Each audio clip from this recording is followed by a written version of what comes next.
President Trump brokered the deal, and y'all didn't even care about peace. Y'all didn't celebrate this.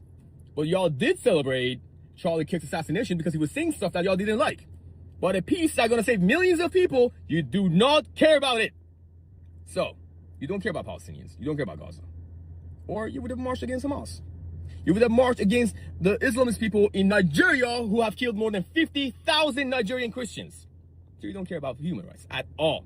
What happened to all those pro-Palestinian protesters that we've been seeing over the past 2 years? Haven't really heard from them all that much lately. No more from the river to the sea chants or anything like that. Take a look at this clip over here where a Middle Easterner has a message for the pro-Palestinian crowd.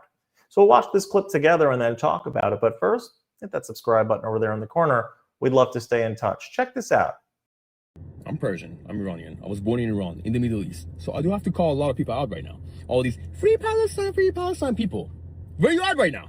Hamas is massacring innocent civilians in Gaza right now, as we are speaking. Look at this. What are you going to do about this? Are you going to take it to the streets? Are you going to march against Hamas this time? Are you going to say free Palestine, free Gaza from Hamas? Do you care about Palestinians? Or no Jews, no news? President Trump brokered the deal, and y'all didn't even care about peace. Y'all didn't celebrate this. But y'all did celebrate Charlie Kirk's assassination because he was saying stuff that y'all didn't like. But a peace that's going to save millions of people, you do not care about it. So, you don't care about Palestinians. You don't care about Gaza. Or you would have marched against Hamas. You would have marched against the Islamist people in Nigeria who have killed more than 50,000 Nigerian Christians. So you don't care about human rights at all. Or you would have marched against Bashar al-Assad when he was massacring Syrians, 500,000. You would have marched against the Islamic regime in Iran who killed 2.7 million Iranians since 47 years ago. You would have rallied for us 30 years ago when we were fighting against the Islamic regime in Iran during women love freedom. Did you? Do you care? No, you don't care. Nah. Well, I know what you care about. Globalized Intifada. It's a new name, Intifada, huh? I know what it stands for. It's a revolutionary thing.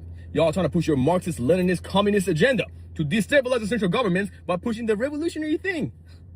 You never cared about Palestine. You don't care about Israel. You don't care about Nigeria. You don't care about Iran. You don't care about anything but you. And you never learn from history too.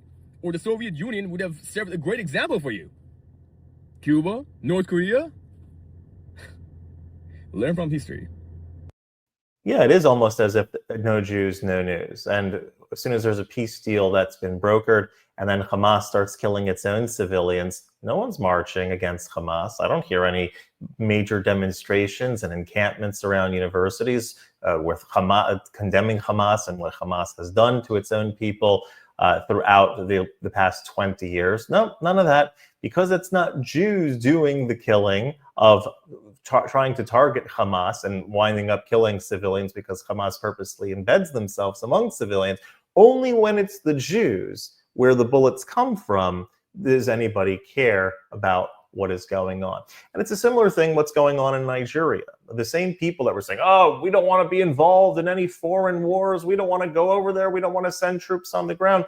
When President Trump said that he's not ruling out the idea of sending troops on the ground in Nigeria to help the Christians defend themselves against radical Islamists over there, I didn't hear those same people that were saying, oh, we don't want to get involved in foreign wars. I didn't hear them saying, that, why are we sending people to Nigeria? Why are we even thinking about sending people to Nigeria?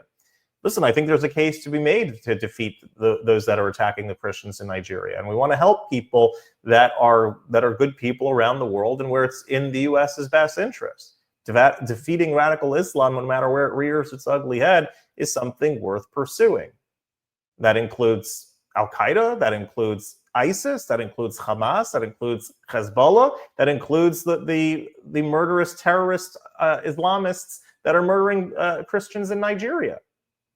But all of a sudden, the same folks that were saying we don't want to be involved in foreign wars, and why are we sending American troops, or why are we thinking about sending American troops over there? Why is the U.S. getting involved in any sort of way and think something that's going on so many thousands of miles away? Crickets when it comes to what's going on in Nigeria. So it's almost as if you didn't really care about the Palestinians. You don't really care about the Nigerians. It's only when the group that you want to be the oppressor is doing the oppressing, and only when the victim that you want it to be is the victim that you want it to be.